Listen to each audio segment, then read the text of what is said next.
कैसे हैं आप लोग? So I know the video is quite late but there was electricity problem. पूरा टाइम लाइट ही नहीं थी कल पूरा दिन घर में, so that's why video is late. So let's begin with 26 June का एनालिसिस. तो पहला आर्टिकल है जीएस पेपर 1 से related. Pune NGO aims to revive spirit of Lal Bal Pal. ठीक है, तो लाल बाल पाल के बारे में आपको थोड़ा तो आइडिया होगा. लाला लाजपत राय, बाल गंगाधर तिलक, है ना, और बिपिन चंद्र पाल को लाल बाल पाल कहते थे. ठीक है, तो पुणे के एक एनजीओ है जिन्होंने बोला कि भाई हम जो इनकी ताईज थी, जो हमारा इंडिपेंडेंस एरा था उस टाइम पे जो स्ट्रगल की थी इन्होंने, ये साथ में ही रहते थे, तो उनकी स्पिरिट दोबारा से रिवाइव करने को बोला है. ठीक है, तो उन्होंने एक सीरीज लॉन्च की है लिटरेरी एंड कल्चरल प्रोग्राम्स की, जिसे सरहद बोला जा रहा है. ताकि सरहद क्या मतलब होता है? बाउंड्रीज. जिससे वो महाराष्ट्र, जैसे तिलक थे वो महाराष्ट्र से थे और बंगाल से ये बिपिन चंद्र पाल. ठीक है, तो इसीलिए महाराष्ट्र और वेस्ट बंगाल की कनेक्शंस को इम्प्रूव करने के लिए, क्योंकि पंजाब और महाराष्ट्र के फिर थोड़े बेटर हैं, बट बंगाल और महाराष्ट्र के काफ़ी डिट्योरेट हुए हैं, डिजॉल्व हुए हैं after the Lal Bal Pal spirit. So they have played a significant role during the struggle for independence. You very well know about their struggle and उनके काम आपने ज़रूर स्पेक्ट्रम में पढ़ा होगा. After independence, while socio-cultural bond between Punjab and Maharashtra grow हुए हैं, but Maharashtra और बंगाल के टाइज डिट्योरेट हुए हैं. ठीक है, तो उसी को रिवाइव करने के लिए the programme is Sarhad by a Pune NGO. Then देख लेते हैं highlights. So it will be a 2 year long programme. ठीक है, 2 साल का होगा प्रोग्राम. एंड जो महाराष्ट्र बंगाल फ्रेंडशिप चैप्टर चालू करेंगे. ठीक है, पीपल कल्चरल रिवाइवलिस्ट मूवमेंट होगा बिटवीन दीज 2 स्टेट्स. ठीक है, तो जब तिलक की डेथ हुई थी तो आपको पता ही होगा कि जब ये ख़त्म हो गया था ये सब हमारा नॉन कॉपरेशन मूवमेंट, उसके बाद बाल गंगाधर तिलक एक्सपायर्ड. सो 1920 ही डाइड. एंड जो लाला लाजपत राय थी उनकी डेथ आपको याद होना चाहिए कि साइमन गो बैक की जब वो नारे लगा रहे थे तो लाठीचार्ज हुआ था, है ना, तो उस टाइम पे लाला लाजपत राय सकम टू हिज इंजरीज. सो ये 1920 अगस्त में ये चालू होगी ये प्रोग्राम, जो बाल गंगाधर तिलक है उनकी डेथ सेंटेनरी पे. सो क्योंकि उनकी 100 साल हो जाएंगे ना उनको एक्सपायर हुए, इसीलिए. And to as well as mark as the birth anniversary of great philosopher sir Aurobindo Ghosh. ठीक है, तो उनकी भी 150th बर्थ एनिवर्सरी है, तो मतलब सेम डे कोइंसाइड करेगी, तो इसीलिए बंगाल और महाराष्ट्र बेसिकली उसके रिलेशंस के लिए किया जा रहा है.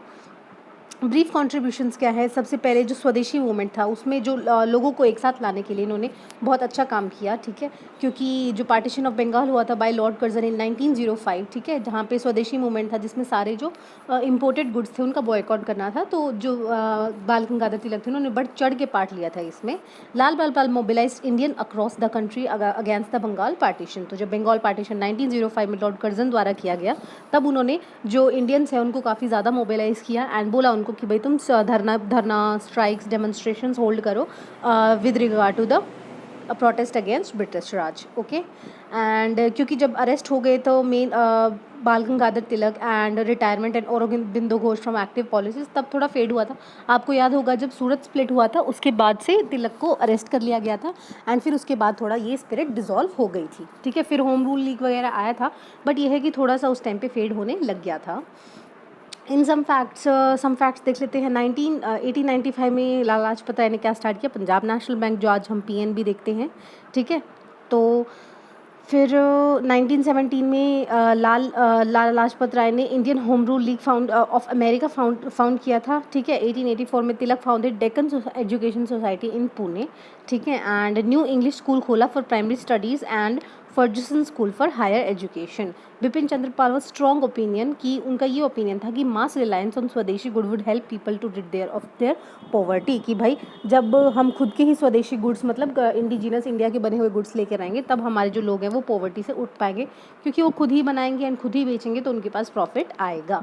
So these were the contribution. And आपको सरहद के बारे में ध्यान रखना. आप कहीं कोट कर सकते हैं कि भाई हमें आज रिवाइवल करने की इनकी ज़रूरत है. Then about global education monitoring report. So this is very important report, I must tell you. तो 2020 का इसका एडिशन रिलीज़ हुआ है. कौन रिलीज़ करता है? यूनेस्को. तो यूनेस्को की हो गई तो इंपॉर्टेंट है, यूनेस्को की होगी, IMF की होगी, world bank, world economic forum. These are important reports. So in line with the mandate 2020 global education monitoring report assess करती है कि भाई हमने जो सस्टेनेबल डेवलपमेंट गोल 4 है, जिसका मतलब बेसिकली क्वालिटी एजुकेशन है, सस्टेनेबल डेवलपमेंट गोल 4, तो उसके हमने कितने टारगेट अचीव करे, उसके टोटल 10 टारगेट्स हैं, तो कितना हम उसमें अचीव कर पा रहे हैं। तो की फैक्ट्स क्या बोले हैं कि भाई कोविड-19 पैंडेमिक में जो एग्जिस्टिंग इक्वालिटीज़ थी ना, उनको भी एक्सेसरबेट कर दिया है, मतलब उसको भी बहुत ही ज़्यादा निचले लेवल पे ले गए हैं इनइक्वालिटीज़ को, एंड और ज़्यादा बढ़ती गई हैं इनइक्वालिटीज़ अक्रॉस द वर्ल्ड, ठीक है, not even in India. About 40% of low and middle income countries have not supported their learners at risk of exclusion during their crisis. तो उन्होंने अपने आप सपोर्ट नहीं किया, जैसे कि पुअर लोग हैं, ठीक है, अब मान लो कोई पुअर बच्चा है, ठीक है, गरीब परिवार का है, मान लो उसके घर में फ़ोन नहीं है, ऑनलाइन क्लासेस चल रही हैं, अब सरकार ये थोड़ी है कि उसके घर पे जाके फ़ोन पहुंचा रही है। सो इस तरीके की चीज़ें हम नहीं कर पा रहे हैं, एक पब्लिक प्लेटफॉर्म नहीं लेके आ पा रहे हैं जहाँ पे मतलब उन बच्चों की जो पढ़ाई है वो हैम्पर ना हुई हो। Then efforts to maintain learning continuity during pandemic have actually worsen the exclusion trends. तो अब आपको पता चल ही गया होगा कि एजुकेशन एसेंशियल कमोडिटीज़ में तो आती ही नहीं है, and not in the essential services as well. So जो लर्निंग कंटिन्यूटी है वो तो डिस्टर्ब हो ही गई, 3 महीने बच्चा घर बैठा है तो वो क्या ही पढ़ेगा। And during the height of schools closure in the April 2020, 91% of the school around the world were out of school, क्योंकि बंद हो गए थे अप्रैल में ना, तो मार्च में बंद हो गए थे वैसे, बट अप्रैल तक आते आते सब बंद हो गए थे, तो 91% के आसपास बच्चे स्कूल से बाहर थे। इशूज़ विद ऑल्टरनेटिव्स के साथ इशू है, जो distance learning education, online education का हमने निकाला, विच ऑफर्ड लेस और more imperfect substitute for classroom instructions, ठीक है, तो इतना मतलब परफेक्ट नहीं है दिस इज सोर्स। क्यों नहीं है, क्योंकि many poorer countries opted for radio and television lessons, ठीक है, क्योंकि ऑब्वियसली अब रेडियो टीवी तो चलो हर किसी के पास मतलब गरीब से गरीब परिवार है, एक फ़ोन आज के टाइम में तो चलो फ़ोन है हर किसी के पास, छोटा फ़ोन है, पर ये कि रेडियो टेलीविजन किसी के पास तो होता ही है आस पास पड़ोस में। तो 55% of the low income, 73% of lower middle income and 93% of upper middle income countries ने अडॉप्ट किया online learning platform for primary and secondary education. तो प्राइमरी सेकेंडरी के लिए किया ना, यहीं पे गड़बड़ा गई चीज़ें, क्योंकि जो प्राइमरी एजुकेशन का बच्चा होता है बहुत छोटा होता है, उसे टीचर्स के 1-to-1 इंटरेक्शन की बहुत ज़्यादा ज़रूरत पड़ती है, ठीक है। And even as government increasingly rely on the technology, digital divides lay barrier, ठीक है, तो डिजिटल डिवाइड जो बच्चों में है उसने बहुत ज़्यादा दिक्कत क्रिएट की। Not all students and teacher have access to adequate internet connection, ठीक है, अब इंटरनेट कनेक्शन हर किसी के पास अच्छा नहीं है, ठीक है, बहुत बार मेरा भी नहीं होता है, तो इक्विपमेंट्स नहीं है, मान लो फ़ोन नहीं है, लैपटॉप नहीं है, स्किल्स नहीं है, कईयों को टीचर्स को नहीं पढ़ाना आ रहा है ऑनलाइन, तो ये वाली दिक्कतें भी आई हैं। School closures have also interrupted support mechanisms, ठीक है, which many disadvantaged learner benefit, ठीक है, तो क्या है कि सपोर्ट मैकेनिज्म लेके आए, जैसे कि जैसे ब्लाइंड एंड डेफ स्टूडेंट्स हैं, ठीक है, तो resources may not be available outside the school, तो उनको दिक्कत हुई, जो ब्लाइंड और डेफ स्टूडेंट्स थे। अब ये लगा लो कोई डेफ है तो आप ऑनलाइन क्लास कैसे कराओगे, आप तो करा ही नहीं सकते ना वहाँ पे, तो उसके लिए नहीं हो पाएंगी चीज़ें। एंड जो ये वाले बच्चे थे ये बहुत ज़्यादा वल्नरेबल हो चुके हैं इसके लिए, इसके करते। चिल्ड्रन विद लर्निंग डिसेबिलिटीज़, अब जैसे ऑटिस्टिक बच्चा होता है, ठीक है, सोचने समझने की शक्ति कम होती है, उसको कैसे पढ़ा दोगे आप ऑनलाइन, है ना।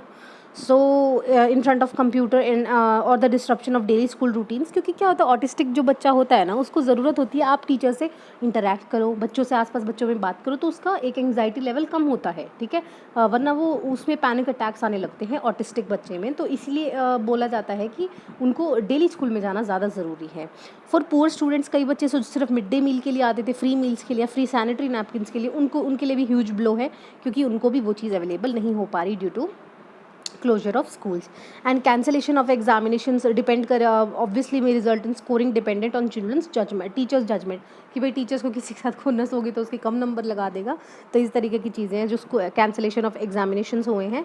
And this could be affected by stereotypes of certain types of students. So this is the thing, and ये बहुत इंपॉर्टेंट रिपोर्ट है, आप कोट कर सकते हैं कहीं भी। एंड खासकर ये वाला पॉइंट है sanitary napkins and mid day meal का, तो ये अच्छा पॉइंट है, आप कोट कर सकते हैं। देन इज़ अबाउट काला आज़ार डिजीज़। तो काला आज़ार क्या डिसीज़ है दिखा देती हूँ मैं आपको। तो काला आज़ार कौन कॉज करता है, एक पैरासाइट है लीशमानिया, ठीक है, काला आज़ार को लीशमानियासिस भी बोला जाता है। And it is a neglected tropical disease. Neglected tropical disease मतलब जो पुअरर सेक्शन है ट्रॉपिकल रीजन में जो पाए जाते हैं उनमें ये ज़्यादा डिसीज़ होती है, ठीक है, इंडिया में भी अफेक्ट होती है। एंड ये ट्रांसमिट किससे होती है, बाय सैंड फ्लाइज, ठीक है, क्या होता है काट जाती है, ठीक है, मक्खी की तरह होती है, काट जाती है। एंड देयर आर 3 फॉर्म्स, तो ये मल्टीपल ऑर्गन्स को अफेक्ट करती है, लिवर किडनी हर किसी को अफेक्ट करती है, ठीक है। एंड क्यूटेनियस हो सकता है, क्यूटेनियस क्या होता है, स्किन सोर्स, मतलब द स्किन में दाग से हो जाएंगे, दफ्फड़ हो जाएंगे, तो वो स्किन सोर्स कोज करेगी। म्यूको क्यूटेनियस मतलब स्किन एंड म्यूकोजल लेजन्स, ठीक है। क्यूटेनियस का मतलब सिर्फ ऊपर, मान लो ये हाथ है, हाथ के सिर्फ ऊपर ऊपर होगा। म्यूको क्यूटेनियस मतलब एक लेयर नीचे, म्यूकस लेयर तक ये पहुंच जाएगी, ठीक है। तो देख सकते हैं आप काला आजार क्या है, लीशमानिया इसको कॉज करता है। एंड हमारे यहाँ जो पैरासाइट कॉज करता है उसका नाम लीशमानिया डोनोवानी है। एंड रेटिकुलो एंडोथीलियल सिस्टम को ये ज़्यादा अफेक्ट करता है, ठीक है। रेटिकुलर सेल्स जो होते हैं बॉडी में, उनको ज़्यादा अफेक्ट करता है। सिम्टम्स क्या होते हैं, रिकरेंट फीवर, बार बार फीवर आएगा, भूख नहीं लगेगी, वीकनेस होएगी, स्प्लीन का इन्लार्जमेंट हो जाएगा। स्प्लीन क्या होता है, it's a graveyard of RBC, and यहाँ पे ब्लड प्योरीफाई होता है। एंड अनीमिया कॉज कर सकता है, ठीक है। देन इज़ अबाउट ट्रांसमिशन कैसे होगा, मैंने आपको बता चुकी हूँ। जो लीशमानिया डोनोवानी है उसकी बाइट से ट्रांसमिट होता है, ठीक है। देन उसमें फिर वो एग्स वगैरह ले करती हैं, एंड पूरा उसका पैरासाइट का जो साइकिल है वो कॉन्टिन्यूस रहता है। तो आप देख लो कौन सी ड्रग है इसके खिलाफ, फोसीन, ठीक है, फोसीन, तो ये ड्रग है इसकी। So team researchers have been exploring way to tackle miltefosine resistance, ठीक है। अब दिक्कत क्या आ रही है कि ये जो काला जार वाली है, ठीक है, ये बीमारी है, ये इससे रेजिस्ट होती आ रही है। क्योंकि क्या होता है, जब हम दवाई का कोर्स पूरा नहीं करते, एंटीबायोटिक्स वगैरह उसका कोर्स पूरा नहीं करते 3 दिन का, 5 दिन का, तो हमारी बॉडी में कुछ जो बैक्टीरियाज होते हैं उसके खिलाफ रेजिस्टेंस पैदा कर लेते हैं, तो अगली बार वो दवाई असर ही नहीं करती, या फिर उससे ज़्यादा डोज की दवाई असर करनी पड़ती है, ठीक है। एंड काला आजार क्या है, काला आजार क्या है, विसरल लीशमानियासिस जिसको बोला जाता है। लीशमानियासिस कौन कॉज करता है, leishmania, and also known as kala azar, black fever या डम फीवर भी बोला जाता है, ठीक है।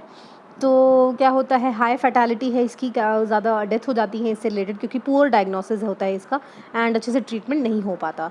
प्रोटोजोआ है जो ये लीशमानिया है, वो प्रोटोजोआ पैरासाइट है। तो दिस इज अ डिवीजन, जैसे प्रोटोजोआ, फंगस, बैक्टीरिया, ऐसे डिवीजन होता है माइक्रो ऑर्गेनिजम्स का। So this is protozoa. किसको अफेक्ट करेगा, हम पढ़ चुके स्प्लीन को, ठीक है, जो आरबीसी का ग्रेवयार्ड है, ठीक है, वहाँ पे आरबीसी खत्म हो जाते हैं जाके। Then signs and symptoms include fever, weight loss, हम पढ़ चुके हैं। एडिशनल फैक्ट्स भी हमने देख चुके हैं, 3 फॉर्म्स हैं, visceral cutaneous and mucocutaneous. Then is about International Day Against Drug Abuse and Illicit Trafficking. So this is highly important. 2019 के प्रीलिम्स में ये क्वेश्चन आ चुका है UNODP पे, सो UNODC पे, तो आपको ये ध्यान रखना पड़ेगा। So it is observed on 26 June, ठीक है। So date 26 June is to commemorate Lin Zexu dismantling of opium trade in human, ending the opium just before the first opium war in China. So this timeline is not very important. So इस occasion पे ये ध्यान लगा लो कि 26 जून को world drug report release की जाती है। तो इस रिपोर्ट में क्या लिखा है वो ज़्यादा इंपॉर्टेंट है, ठीक है। तो अभी क्या है कि 2009 के मतलब संदर्भ में, मतलब उसके कंपैरिजन में 2018 में 30% राइज हुआ है अमंग द ड्रग केसेस, जो मतलब लोग ड्रग ज़्यादा ले रहे हैं। And over 35 million people suffer from drug use disorders, ठीक है। और सबसे ज़्यादा दिक्कत क्या होती है, लोग ड्रग्स में क्यों जाते हैं, क्योंकि राइजिंग अनएम्प्लॉयमेंट है, लोगों की नौकरियां जा रही हैं, फ्रस्ट्रेट हो रहे हैं। अब उनको कोई ऐसी लत लगवा देगा किसी चीज़ की, तो उनसे उसको सेंस ऑफ प्लेजर मिलता है, मतलब वो टेंशन वेंशन से दूर हो जाते हैं, तो they engage in more and more drugs. And due to rising unemployment and reduced opportunities due to pandemic, महामारी की वजह से, इसीलिए ये जो ये बोला जा रहा है इस रिपोर्ट द्वारा कि बहुत ज़्यादा से ज़्यादा लोग ये ड्रग ट्रैफिकिंग में घुसेंगे इस बार। Most substance use are cannabis, तो कैनबिस सबसे ज़्यादा यूज़ होता है, ठीक है। And this is most harmful is the opioids, ठीक है, मोस्ट हार्मफुल इज ओपियोइड्स, पर most common use is cannabis. So who uses them, adolescents, ठीक है, 18 साल तक के या 16 साल तक के बच्चे, यंग अडल्ट्स, ठीक है, ये सब यूज़ करते हैं। एंड क्योंकि इनका ये मोस्ट वल्नरेबल है, इतनी मतलब ज़्यादा समझ वाले बच्चे नहीं होते, मतलब सही गलत में डिफरेंस नहीं पता कर पाते, या फिर उनमें पता नहीं होता कि कितने ज़्यादा एडवर्स इफेक्ट्स होंगे इनके। एंड लो इनकम कंट्रीज़ में ये ज़्यादा है, ठीक है, बिकॉज वहाँ पे इतने अच्छे वो नहीं है, रूल्स नहीं हैं जो मतलब स्ट्रिक्टली प्रोहिबिट करें, एंड ईजिली अवेलेबिलिटी है इसलिए, क्योंकि पेन मैनेजमेंट वगैरह के लिए भी इनको यूज़ किया जाता है, ओपियोइड्स को, ठीक है, तो उनको भी उसके लिए भी यूज़ किया जाता है, एंड ये इजीली अवेलेबल होती है। तो जो लो इनकम कंट्रीज़ है वहाँ पे ये ज़्यादा वल्नरेबल है वहाँ के लोग इसको लेने के लिए, ड्रग्स को।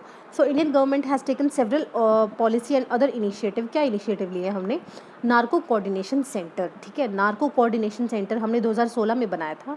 Revive the scheme financial assistance to states, तो मतलब इसके तहत स्टेट्स को फाइनेंशियल असिस्टेंस दिया जाएगा फॉर नारकोटिक्स कंट्रोल। नारकोटिक्स उन्हीं को कहते हैं जो ड्रग्स वगैरह, ओपियोइड्स है ना, कैनबिस, इनको कहते हैं। 2017 में government approve new reward guidelines for increase quantum of reward for interdiction और seizure of a different illicit drugs, ठीक है। तो न्यू रिवार्ड गाइडलाइंस लेके आएगी भाई, इस तरीके का रिवार्ड देंगे, ठीक है। कि भाई अगर कोई मतलब लेकर आएगा इतनी, मतलब वही ना, छापा मारा, इतनी हीरोइन पकड़ी गई, तो इस तरीके की चीज़ों के लिए रिवार्ड गाइडलाइंस लेकर आए। Narcotics control bureau has been provided funds for the developing of new software, कि भाई नया सॉफ्टवेयर लेके आओ। कौन सा? Seizure information management system. Seizure उसको नहीं कह रहे जो लकवा मार जाता है, सीजर उसे कह रहे हैं कि जो छापा मार के निकाली जाती है, उसके लिए एक नया सॉफ्टवेयर लेके आए, which will create a complete online database of drug offences and offenders. तो उनके लिए तो ये एनसीबी है, narcotics control bureau, NCRB national crime record bureau, तो ये दो अलग अलग चीज़ें हैं, ठीक है। Government has constituted a fund, national fund for control of drug abuse, ठीक है। तो फंड भी लेकर आए हमने, नारकोटिक कंट्रोल ब्यूरो भी एस्टैब्लिश किया, ठीक है। फंड किसके लिए है? कॉम्बैट इलिसिट ट्रैफिकिंग एंड रिहैबिलिटेटिंग, जो भी एडिक्ट्स हैं, जैसे कि डीडीटीसी होते हैं, ठीक है, drug de addiction treatment centres होते हैं, इनको मतलब मेजर सरकारी हॉस्पिटल्स में इनको एस्टैब्लिश किया जाता है। Government is also conducted national drug abuse survey भी कंडक्ट होता है through ministry of social justice and empowerment with the help of national drug dependence treatment centre of AIIMS, ठीक है। तो ये एक सर्वे भी कंडक्ट कराया जाता है कि भाई ट्रेंड मेजर करे कि कौन सा सामान आजकल ज़्यादा एब्यूज़ होता है एंड कहाँ कहाँ पे मिलता है, तो इस तरीके की सर्वे कंडक्ट कराने के लिए। तो UNODC, you must remember, it is very important. Then is about urban multi-stake cooperative banks to come under RBI supervisions। तो भाई अभी आया ऊँट पहाड़ के नीचे वाली बात है कि बहुत दिनों से कोऑपरेटिव बैंक्स एंजॉय कर रहे थे, ठीक है, ज़्यादा ऑटोनॉमी, मतलब RBI के परव्यू से थोड़ा सा बाहर थे।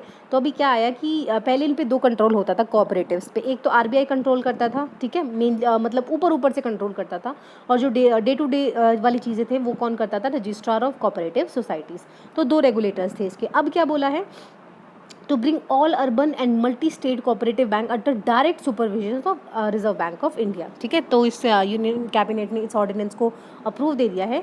तो अभी तक कैसे रेगुलेट किया जाता था? ड्यूअल रेगुलेशंस थी, RBI and register of cooperative societies. तो रोल ऑफ रजिस्ट्रार का क्या काम होता था? रजिस्ट्रेशन कराना, ठीक है, कोई भी कोऑपरेटिव सोसाइटी आ रही है, मैनेजमेंट, ऑडिट करना, सुपरसीशन ऑफ द बोर्ड, अगर मतलब बैंक को डिसॉल्व करे तो सुपरसाइड करेगा बोर्ड को, एंड लिक्विडेशन, ठीक है, जो भी एसेट्स बचे उनका लिक्विडेशन, उनको बेच देगा, नीलामी करेगा। RBI रिस्पॉन्सिबल किसके लिए था? For regulatory function such as maintaining of cash reserves and capital adequacy. Cash reserves क्या? CRR और SLR के बारे में बात कर रहे हैं। तो अगर आपको नहीं पता कोऑपरेटिव सोसाइटीज़ क्या होते हैं, कुछ 4-5 मतलब 10-1 जने मिलके जो थोड़े वेल टू डू होते हैं, ऐसे सोसाइटीज़ बैंक की तरह इस्टेब्लिश कर लेते हैं, उसमें वो खुद ही मेंबर्स, बोर्ड मेंबर्स होते हैं और खुद ही वो लोन वोन लेके पैसा घुमाते रहते हैं। So these are cooperative societies. So they are registered under state cooperative societies act, ठीक है, under the regulatory ambit of, मतलब RBI तो है ही अल्टीमेट रेगुलेटर। तो RBI के अंडर 2 लॉज में ये रेगुलेट है, कौन सा? Banking regulation act of 1949 and banking laws act of 1955। तो जो RBI एक्ट है 1935 का, वो नहीं है इसमें, banking regulation act of 1949 included है। सो नेसेसिटी क्यों पड़ी? क्योंकि आपको पता ही होगा Punjab and Maharashtra cooperative scam, ठीक है, पिछले साल आया था, बहुत बड़ा स्कैम था, लोगों का पैसा डूब गया था, एंड वो बोल रहे हैं कि भाई हमें पैसा चाहिए, पर उसमें नहीं है। और हमारा जो इंश्योरेंस, उस पिछले साल तक तो इंश्योर्ड अमाउंट भी कितना था? मान लो आपके 10 लाख भी हैं तो आपको सिर्फ 1 लाख रुपए मिलता था, अब तो वो बढ़ा के उन्होंने 5 लाख रुपए कर दिया है इंश्योर्ड अमाउंट जो बैंक में रखा होता है। बट ये है कि इतना कम पैसा था insured. So this was the thing, and इसीलिए बाद में फिर RBI को उसने सुपरसीड कर लिया था, PMC बैंक के बोर्ड को, एंड फिर स्ट्रिक्ट रिस्ट्रिक्शंस लगा दी गई थी। सो इससे क्या होगा? RBI रेगुलेट करेगा तो क्या होगा? मोर सिक्योरिटी आएगी डिपॉजिटर्स को, उनका विश्वास बढ़ेगा कि चलो कोई बात नहीं, RBI तो है, अल्टीमेटली देख लेगा, अगर डूबेगा बैंक तो पैसे तो हमारे बच जाएंगे। So there are total 1482 urban cooperatives and 58 multi state cooperatives bank, ठीक है।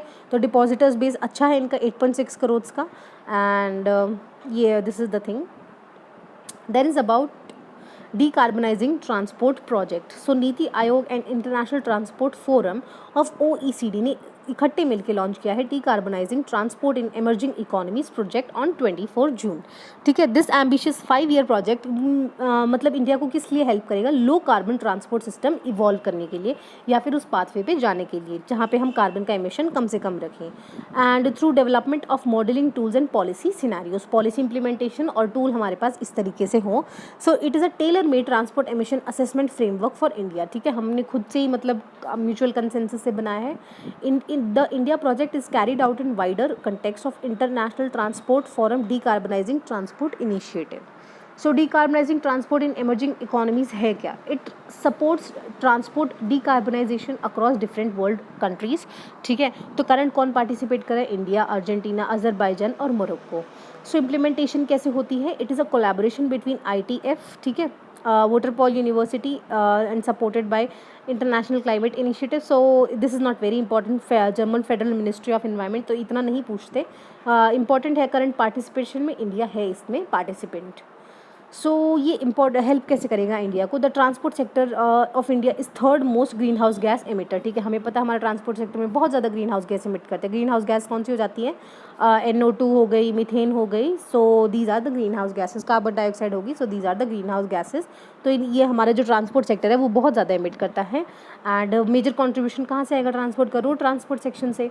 And out of total carbon dioxide emissions in India 13% come from transport sector. ठीक है, तो टोटल में से 13% तो ट्रांसपोर्ट सेक्टर में जा रहा है. तो वहाँ पे हम डीकार्बनाइजेशन करना चाहते हैं. और ये ट्रिपल हुआ है since the 1990s LPG reforms. In India, CO2 emitted per inhabitant was just about 1/20th of an average OECD countries. ठीक है, तो ये थोड़ा कंपैरिजन दे रखा है. And India's carbon dioxide emissions are likely to increase almost 6% annually to 2030. तो 6% बढ़ने की ही संभावना है, मतलब हर साल 6% बढ़ा करेगा. सो this project will provide government a detailed understanding of current and future transport activity. किस तरीके से करें? इलेक्ट्रिक व्हीकल्स लेके आए, ठीक है, या BS6 नॉर्म्स लेके आए. ठीक है, तो BS6 में क्या सल्फर की क्वांटिटीज़ कम होगी. ठीक है, एंड थोड़े ग्रीन हाउस गैसेज के भी एमिशंस कम होंगे, तो वो अपना लेकर आएंगे. And which will be basis of the decision making and policy formation. So international transport forum क्या है? ये 2006 में बनाया गया था by ministers from 43 countries. Inter governmental organisation है with in OECD, organisation of economic cooperation and development. It act as a think tank की तरह वर्क करता है for transport policy and organises annual summit of transport ministers. ITF is only global body जो cover करता है all transport modes and it is administratively integrated with OECD. ये politically autonomous. ठीक है, वैसे तो ये ऑटोनोमस है पॉलिटिकली, पर एडमिनिस्ट्रेशन इसका OECD के साथ ही होता है और मेंबर्स वगैरह सेम है. हेडक्वार्टर्स कहाँ है? जब OECD का ये विद इन OECD है तो हेडक्वार्टर्स पेरिस फ्रांस में ही होंगे. सो ITF के बारे में आप थोड़ा ध्यान रख सकते हैं. Then it's about ozone pollution spiked in several countries during lockdown. So according to analysis by Center of Science and Environment CSE ने बोला है, while particulate matter and nitrous oxide जो particulate matters है PM2.5 या PM10 and nitrous oxide NO2 N2O, तो N2O का level. सो ये तो कम हुआ क्योंकि सड़कों पे व्हीकल्स कम थे. पर क्या बोला है कि जो ओजोन है, जो हार्मफुल पॉल्यूटेंट है, उसका लेवल बहुत ज़्यादा बढ़ा. अब एक हमारे जो लेयर्स होती हैं एटमॉस्फेयर में, सबसे पहले होती है ट्रोपोस्फेयर, फिर होती है स्ट्रेटोस्फेयर. ठीक है, तो दोनों में ही ओजोन होती हैं. ठीक है, तो आपको थोड़ा आइडिया होगा यहाँ पे जो ओजोन लेयर होती है वो हमें किससे प्रोटेक्ट करती है? सन की हार्मफुल UV रेज से. और यहाँ पे भी ओजोन होती है. ठीक है, ये इसे गुड ओजोन कहा जाता है जो स्ट्रेटोस्फेयर में होती है, और इसे बैड ओजोन बोला जाता है जो ट्रोपोस्फेयर में होती है. सो ओजोन किस लिए होती है? It is a primarily sunny weather problem. क्या होता है कि जब बहुत ज़्यादा गर्मी पड़ती है, it is a characteristics of summer pollution. जब समर पॉल्यूशन होती है एंड इसलिए उस टाइम पे इसका बहुत ज़्यादा अमाउंट बढ़ जाता है क्योंकि ट्रोपोस्फियर में से ये टूटती रहती है. ठीक है, मतलब ऐसे केमिकल रिएक्शंस होते हैं जिससे ये ईजिली ब्रेक डाउन हो जाती हैं. एंड ये जब समर पॉल्यूशन होता है ज़्यादा, जैसे high winds, intermittent rains, thunderstorm आते हैं, तो ये टूटती रहती है. ओजोन क्या है? It is a colourless. ठीक है, oxygen plus O is equals to O3. ठीक है, so it is a colourless reactive oxidant gas that major constituent of atmospheric smoke. Smoke मतलब स्मोक प्लस फॉग.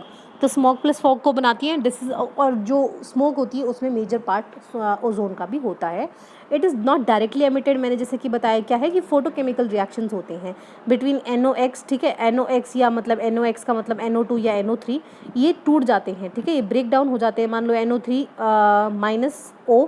ठीक है, तो ये O जो से NO2 बन गया, तो ये जो O माइनस हुआ ये जो ये एक O दूसरा O कहीं से आ जाएगा और तीसरा O मिलके फिर ये ओजोन बना लेते हैं. तो इनके ब्रेकडाउन से, फोटोकेमिकल रिएक्शन से, फोटोकेमिकल मतलब लाइट की प्रेजेंस में, जैसे सनलाइट की प्रेजेंस में ये, या थंडर स्टॉर्म आ गई, उससे ये टूट के ये ज़्यादा ओजोन बन जाती हैं under influence of sunlight and heat.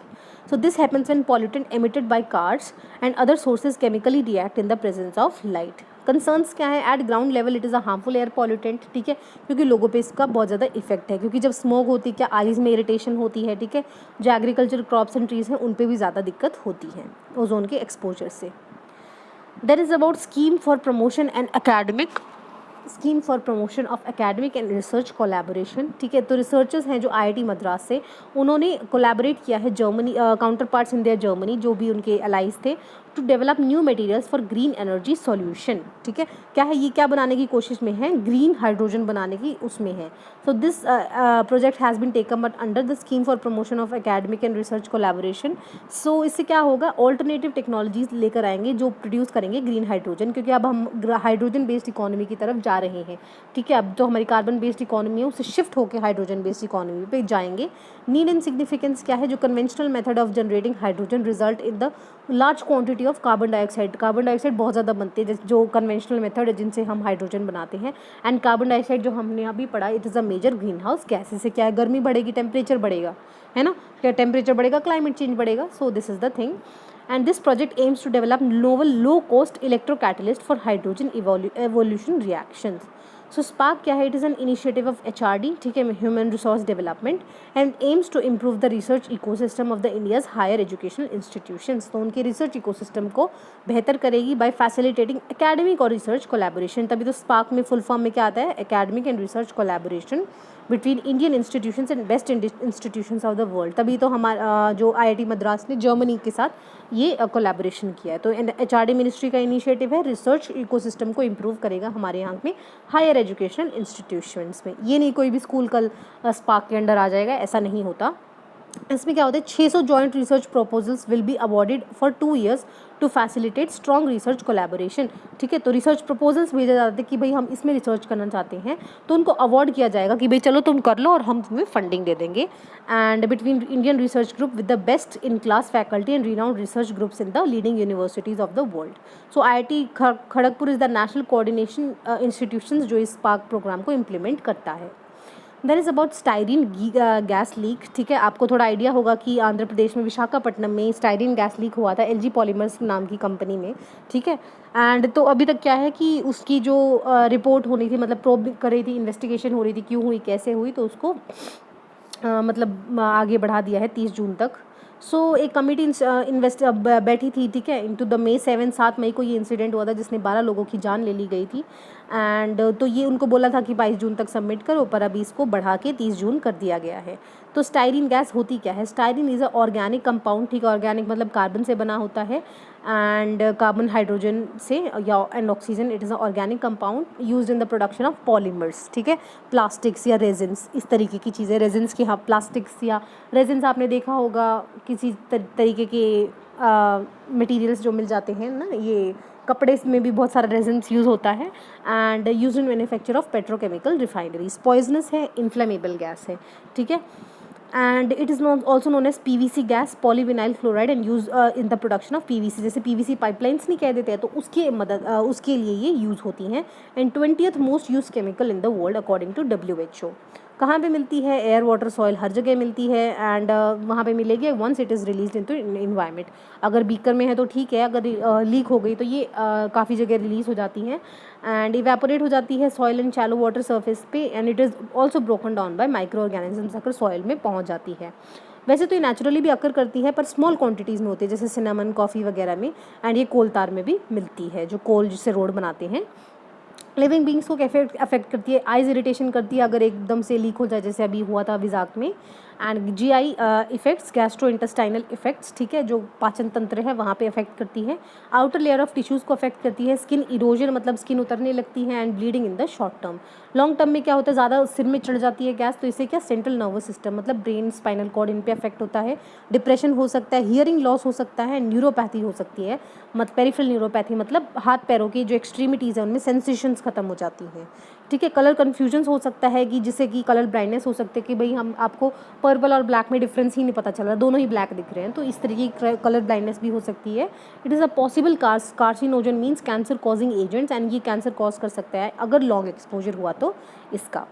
Then is about global report on illegal wildlife trade. So it is a very important article क्योंकि FATF इसको रिलीज़ करा है, first global report on illegal wildlife trade. ये it is high chances कि ये question आ सकता है. FATF ने रिलीज़ किया गया है. मतलब ये बोलता है कि जो मनी लॉन्ड्रिंग है और इलीगल वाइल्ड लाइफ ट्रेड है उसमें क्या रिलेशन है, क्योंकि हमें पता है कि FATF क्या करता है, मनी लॉन्ड्रिंग, ठीक है, मनी लॉन्ड्रिंग देखते हैं और टेरर फाइनेंसिंग देखता है. तो फाइनेंशियल एक्शन ट्रांसपोर्ट ने डिस्क्राइब किया है illegal wildlife trade as global threat, ठीक है, एंड इसको लिंक किया है दूसरे क्राइम्स के साथ जैसे slavery, drug trafficking and arms trade, मतलब जो बंदूक वगैरह की ट्रेडिंग होती है.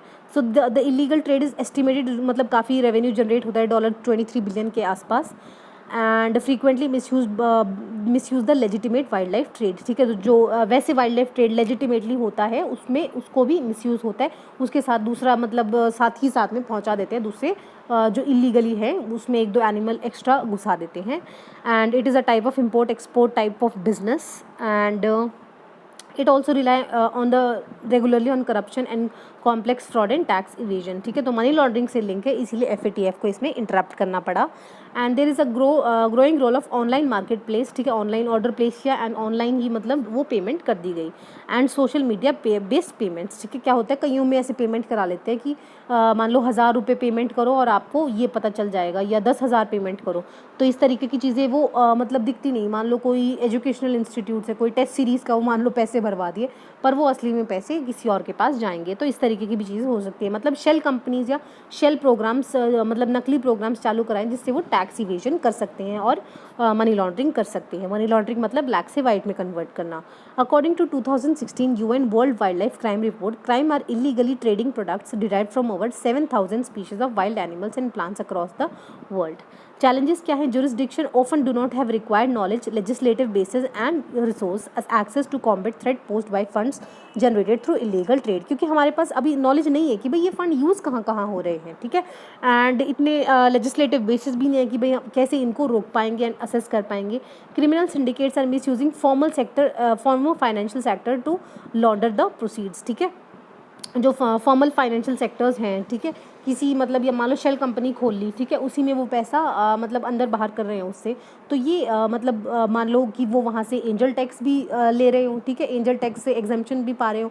तो वही है ना कि फॉर्मल फाइनेंशियल सेक्टर्स को ये एक्सप्लॉइट कर रहे हैं और अपना फ़ायदा नीचे नीचे निकाल रहे हैं, ठीक है. फंड्स को कैसे मतलब ब्लैक से वाइट में किया जाता है, थ्रू कैश डिपॉजिट्स, मतलब in the disguise of loans या पेमेंट्स, कि भाई लोन लिया इन्होंने तो इतने का, पर वो पेमेंट दूसरी जगह के लिए होती है.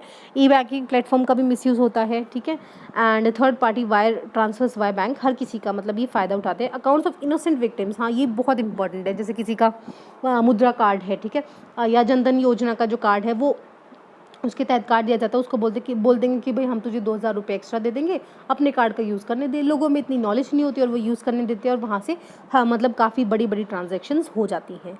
Front companies often link to import export industries and shell firms are use to movement of goods and trans border money transfer. Shell firm यानी नकली कंपनी, तो ये इम्पोर्ट एक्सपोर्ट इंडस्ट्रीज़ जो इस तरीके की होती है वो इनमें काम करती हैं, ये ट्रांस बॉर्डर मनी ट्रांसफ़र का. सो करना क्या चाहिए भाई, सबसे पहले तो फाइनेंशियल प्रोब निकालना चाहिए, ठीक है, ताकि पता चले कहाँ कहाँ पे ये क्रिमिनल एक्टिविटीज़ एसोसिएटेड हैं. Jurisdiction should consider implementing the good practices, ठीक है, and cooperating with other jurisdictions, मतलब बेसिकली इंटरनेशनल बॉडी साइट्स है जैसे, ठीक है, उसके साथ कोलैबोरेट करके, ठीक है, क्योंकि वो इलीगल ट्रेड को देखता है. तो साइट्स हो जाएगा, FATF हो जाएगा, दोनों मिल के काम करेंगे. तो इस प्राइवेट सेक्टर को इन्वॉल्व करो तो ऐसी चीज़ें सॉल्व हो सकती हैं. And legislative changes are very important, क्योंकि जब किसी चीज़ का लेजिस्लेटिव बेसिस नहीं होगा, IPC में नहीं होगा, CRPC में नहीं होगा, तो हम कैसे किस बेसिस पे किसी बंदे को रोक सकते हैं. So this is the thing. Then fact for prelims, what is the order of 9 angels, ठीक है. So order of 9 angels means O9A. It is considered to be satanic and anarchist group, ठीक है. क्या है कि ये मतलब राज शासन ना हो, किसी भी तरीके का शासन ना हो, उसमें बिलीव करते हैं. एनार्किस्ट ग्रुप जो UK में हुआ था 1970s में, जो अभी भी ऑपरेट करता है अराउंड द वर्ल्ड. ये अपने आप को बोलते हैं डाइवर्स हैं, वर्ल्ड वाइड हैं, डाइवर्स ग्रुप्स, ट्राइब्स, इंडिविजुअल्स हैं, ठीक है. एंड वो बोलते हैं कि भाई हम इस तरीके का हमारा लाइफस्टाइल है, तभी हम कोऑपरेट करेंगे जब हमारे म्यूचुअल बेनिफिट्स होंगे and shared aims and objectives होंगे. So this is the thing. O9A is not very important, ठीक है. तो ये एक एनार्किस्ट ग्रुप है, ये ध्यान रखना है. UK में फॉर्म हुआ था in the 1970s. So nations top wheat contributors, so अब की बार एमपी ने पंजाब को मात दे दी है और एमपी सबसे ज़्यादा number one contributor of wheat निकला है। पंजाब वैसे तो ज़्यादा ही आगे है, मतलब पर हेक्टेयर प्रोडक्टिविटी तो पंजाब की ज़्यादा है, पर ओवरऑल एमपी की ज़्यादा है। ठीक है, अब की बार हमने वीट भी ज़्यादा उगाई, पहले 296 लाख हेक्टेयर्स था, अब की बार 330.2 लाख हेक्टेयर्स वीट उगाई गई। End of the total wheat area in the countries, MP का कितना होता है 31% एमपी में वीट वो होता है, while Punjab cultivated wheat on 10.6%। मतलब एमपी में ज़्यादा एरिया में होती है पर फिर भी प्रोडक्टिविटी थोड़ी ज़्यादा पंजाब से। तो ये दिखाता है क्योंकि पंजाब में अब पता ही होगा पंच आब 5 नदियों का मेलन है। ठीक है, तो फर्टाइल सॉइल है बेसिकली एमपी से ज़्यादा। So world first yoga universities outside India has been launched in Los Angeles. ठीक है, एलए में लॉन्च की गई है, जिसका नाम विवेकानंदा योगा यूनिवर्सिटीज़ है, क्योंकि 21 जून को इंटरनेशनल योगा डे था। And it will offer online graduate programmes. ठीक है, ऑनलाइन ग्रेजुएशन कराई जाएगी on scientific principles in modern research approaches to yoga. So eminent Indian yoga guru doctor HR Nagendra, chancellor of Swami Vivekananda Yoga Anusandhana Sansthana, is the first chairman of Vayu. ठीक है, तो इसके first chairman ये, chairman important नहीं है, तो बेसिकली क्या है, ऑनलाइन ग्रेजुएट प्रोग्राम्स ये लॉन्च करिए, एलए में लॉन्च किया गया है। Then is about navigating the new normal, ये कैंपेन लॉन्च किया गया है नीति आयोग द्वारा विद द पार्टनरशिप के साथ bill and Melinda Gates foundation, centre for social and behavioural changes and Ashoka universities and ministry of health and women and child development. ठीक है, तो इन सारी मिनिस्ट्रीज़ ने देखा है, ये क्या देख रहे हैं कि भाई navigating the new normal. New normal क्या है कि अभी हमें जहाँ भी जाएंगे हमें मास्क पहनना पड़ेगा, सोशल डिस्टेंसिंग रखनी पड़ेगी, बेसिकली लोग एक दूसरे के संपर्क में आने से भी डर रहे हैं। तो ये न्यू नॉर्मल को नेविगेट कर रहे हैं, देख रहे हैं कि लोग कितना ये बिहेवियर्स को प्रैक्टिस कर रहे हैं, कोविड सेफ बिहेवियर्स को, जैसे wearing mask during the unlock phase, कैसे लोग कर रहे हैं नहीं कर रहे हैं। तो ये नेविगेटिंग द न्यू नॉर्मल ये कैंपेन लॉन्च किया गया है और इसमें ये लोगों के बिहेवियर को ऑब्जर्व किया जा रहा है। ठीक है, आई होप ये आपको डिस्कशन अच्छा लगा होगा and thank you so much for watching.